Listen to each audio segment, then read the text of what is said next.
जय श्री कृष्णा। प्रिय श्रोताओं, आज मैं भागवत महापुराण का छोटा सा एक श्लोक पढ़ के बता रहे हैं। भगवान कृष्ण अपने प्रिय मित्र अर्जुन से क्या कहते हैं। वो कहते हैं, सदैव हे अर्जुन, तुम सदैव मेरा चिंतन करो, मेरा भक्त बनो, मेरी पूजा करो और मुझे नमस्कार करो। इस प्रकार तुम निश्चित रूप से मेरे पास आओगे। मैं तुम्हें वचन देता हूँ, क्योंकि तुम मेरे परम प्रिय मित्र हो। तात्पर्य, ज्ञान का गुह्यतम अंश है कि मनुष्य कृष्ण का शुद्ध भक्त बने, सदैव उन्हीं का चिंतन करे और उन्हीं के लिए कर्म करे। व्यावसायिक ध्यानी बनना ठीक नहीं।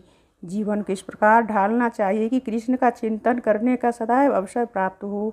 मनुष्य इस प्रकार कर्म करे कि उनके सारे नित्य कर्म कृष्ण के लिए ही हो। वो अपने जीवन को इस प्रकार व्यवस्थित करे कि 24 घंटे कृष्ण का ही चिंतन करते रहें। और भगवान की यह प्रतिज्ञा है कि जो इस प्रकार कृष्ण भावनामय होकर वह निश्चित रूप से कृष्ण धाम को जाएगा, जहाँ वह साक्षात कृष्ण के सानिध्य में रहेगा। यह गुह्यतम ज्ञान अर्जुन को इस प्रकार बताया गया, क्योंकि वह कृष्ण का प्रिय मित्र सखा है। जो कोई भी अर्जुन के पथ का अनुसरण करता है, वो कृष्ण का प्रिय सखा बनकर अर्जुन जैसी ही सिद्धि प्राप्त करता है। ये शब्द इस बात पर बल देता है कि मनुष्य को अपना मन को उस कृष्ण पर एकाग्र करना चाहिए, जो सदैव हाथों में बंसी धारण किए, सुंदर मुख वाले तथा अपने बालों में मोर पंख धारण किए हुए सांवले बालक के रूप में कृष्ण का वर्णन ब्रह्म संहिता तथा अन्य ग्रंथों में भी पाया जाता है। मनुष्य को परम ईश्वर के आदि रूप कृष्ण पर अपने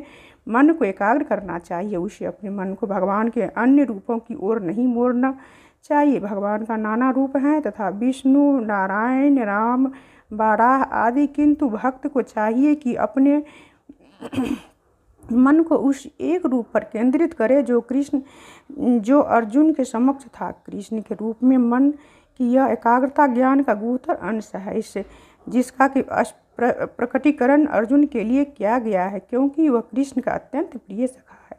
हे श्रोताओं, कोई गलती हो उसके लिए क्षमा प्रार्थी हूँ। जय श्री कृष्णा। राधे राधे।